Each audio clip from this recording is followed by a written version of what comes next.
गावाच्या 7 बहिणी झाल्या सुना पटलाच्या बाया शिरूड गावाच्या 7 बहिणी झाल्या सुना पटलाच्या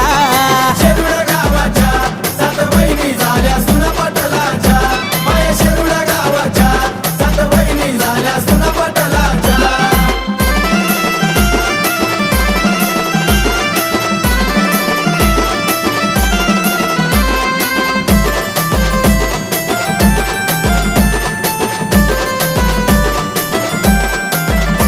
शिवभक्त शिरूडचा बाप 7 लेकीचा आला मागण घेऊन पाटील रत्नागिरीचा